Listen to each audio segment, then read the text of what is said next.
I have read Tom Bowers' Rebel Prince, and it is is a very, very thick and compelling book.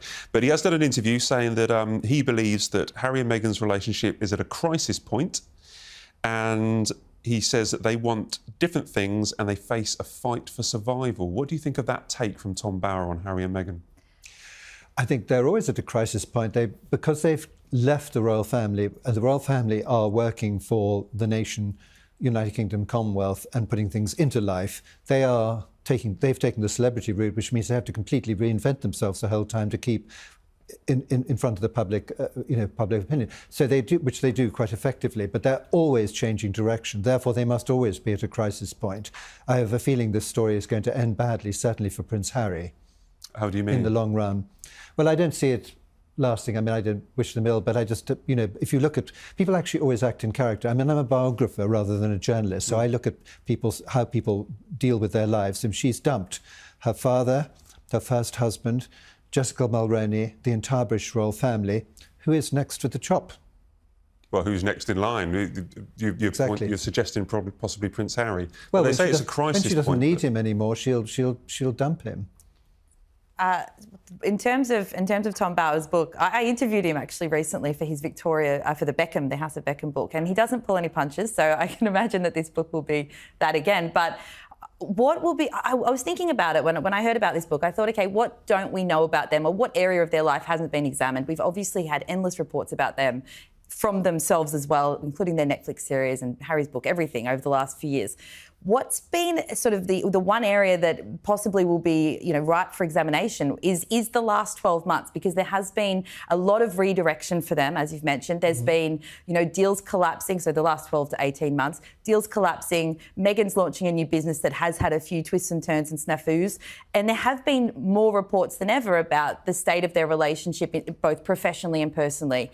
We don't know what the truth of that is. There was once hope that Prince Harry and Meghan Markle could redefine royalty, that they could stand tall as modern icons, free from the pressures of palace walls, but that dream has cracked, because now, the Duke and Duchess of Sussex stand at a breaking point.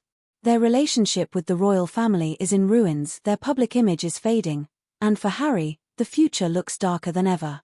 This isn't just a rough patch, this is a crisis, and if history is any guide, it will end badly for the prince.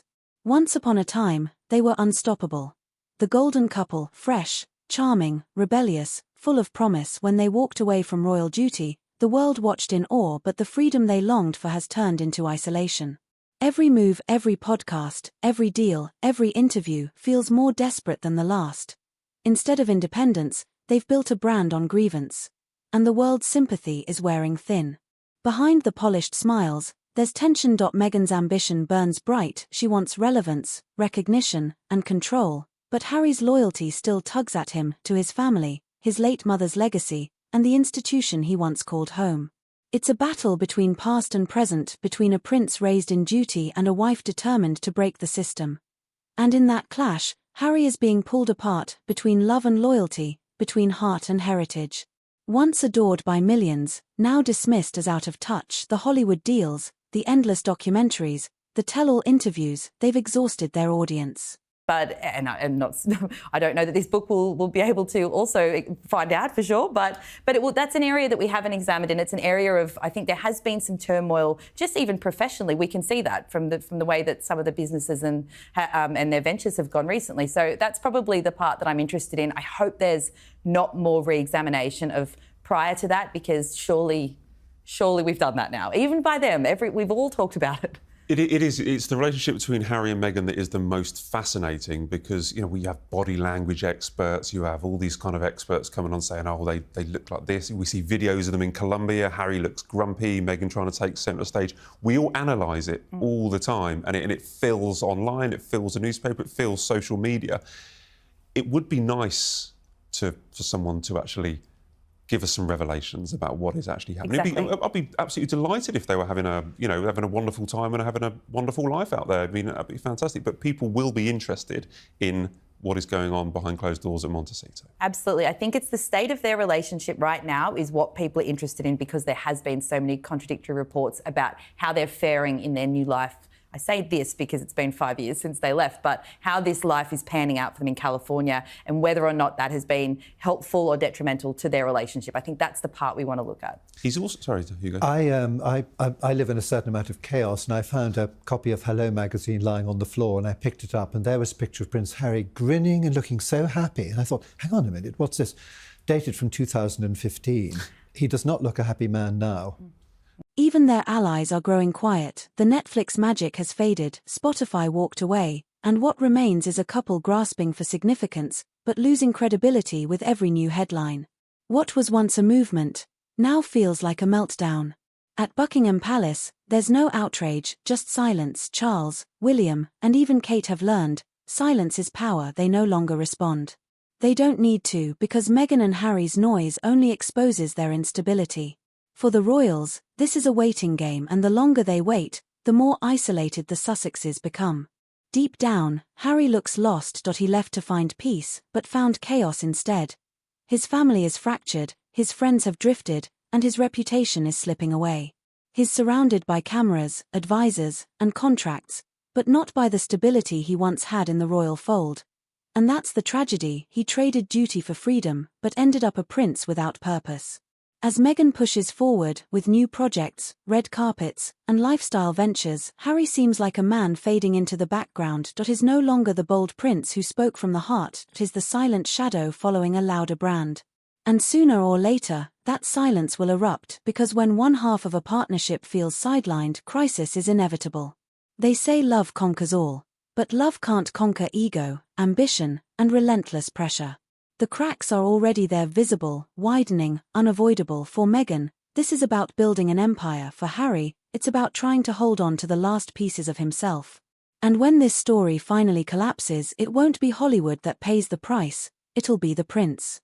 No, we've discussed this a few times, and there's been many occasions, I think, particularly Invictus in Canada recently, where and I was in Germany, Invictus, a couple of years ago, and there's just a change. When Meghan arrives, everything gets tense. When she's not there, Harry's having drinks with his friends and stuff like that. So Tom Barrow also called the Sussexes relentless and restless. Do you think that's an apt description, particularly in the last couple of years? Yes, I do. Yes, I certainly do. I mean, as I said before, they're always having to change direction. They're always having to go to new things. And I think that's why there's a certain amount of tense behaviour in their office, because, you know, sort of nobody knows what's the next thing is going to happen. If things are going well, then people on the whole actually are usually quite calm and enjoying themselves. But if things are going badly, it's like, that's your fault, we've got to move on, you got that wrong, you know. That's a really interesting point. So the fact that they're diving off in so many different directions kind of shows there isn't like a proper management or a proper course, an agreement behind the scenes. Well, I would have said so. You know, and I watched a little bit of the cooking programme, and she's sort of dissecting petals and scattering them over salads in other people's kitchens. I mean, there's no recipe given at the end. There's no way of following these things. So it's not really about food. It's all about her. The Relentless and Restless, I think that piece that came out earlier this year in Vanity Fair, I think that spoke a lot to professionally why that seems to be the case. Those words especially, you know, in the terms of them not really having a clear idea of what they're doing. And we have spoken on this show a few times about how that seems to boil down to the post-royal identity crisis for both of them, which is that they are in a royal no man's land. There isn't really a blueprint for them to follow to find success, you know, career-wise after leaving working royal duties. And so therefore that has to add a lot of pressure, and it also could, you know, the fact that they don't seem to have landed on paths, although Meghan is in the midst of it now, and we will see how this new venture plays out for her. But for Harry as well, it's just, it doesn't seem like they've really figured out exactly who they want to be or who they're supposed to be after leaving the royal family. Do you think they're at a crossroads, or they're at a junction at the moment in their career? Or? I think Harry still is.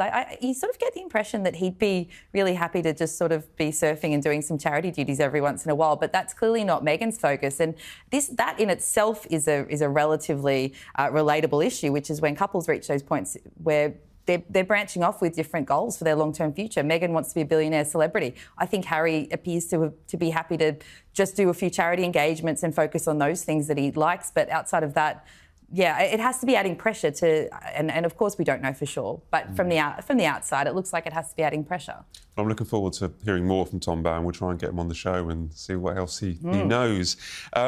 Hugo, you mentioned about you watched Meghan's cookery show, which we've all had to sit through. and digest and write some exciting copy on, or in my case, try to avoid writing any exciting copy on. It did inspire some very good praise from the commentators, I thought. I thought everyone excelled themselves, didn't they? Both sides of the Atlantic. I particularly liked the line, I think it was Hilary Rose in The Times, who said, imagine the face of the children expecting a piece of cake in their goodie bag when they find some seeds in a decompostable pot to plant it in. Yeah, that's fair. Yeah. Well, there was no children in the they had children's party and no children. But have you? It was with a heavy heart I have to talk about Meghan's latest podcast episode. Has anyone been listening to it? Did you listen to this week? Oh, sorry, Bronte has a hand up. I did put my hand. I did listen. I will say this. They're clearly good friends. Katie Lee seems that he's a very accomplished businesswoman. Well, they pay each other compliments a lot and laugh at each other's jokes. Does that necessarily mean that they're good friends? I know. I'd like to go on the show and just be lavished in praise. It seems to be what you get when you go there. But I actually look. It was genuinely a pleasant conversation. But again, this is supposed to be providing tips and insight into building business. And I was about 2/3 of the way through when I realised they hadn't touched on that at all. And that's the purpose of the podcast. So it just doesn't seem to be leaning into anything meaty or anything that you can really take away from it, or its purpose. So that was my review of this one. As I said, it's a pleasant one. I don't think you'd be particularly gripped by it. I was doing other stuff while I listened to it. It was fine, but I didn't take away any solid tips, unfortunately. Did you get through it, Hugo? I'm sorry, I've been rather busy. I haven't had a chance to listen to it. I don't think me and you are the target audience anyway. I don't let's be honest. So, no, but it's the same thing. Is that there's, there are other people who are much better at telling you these things. There are other people who are better at doing cookery programs. There are other people who are better at advising how to found a business. I mean, they're sort of latching on to things.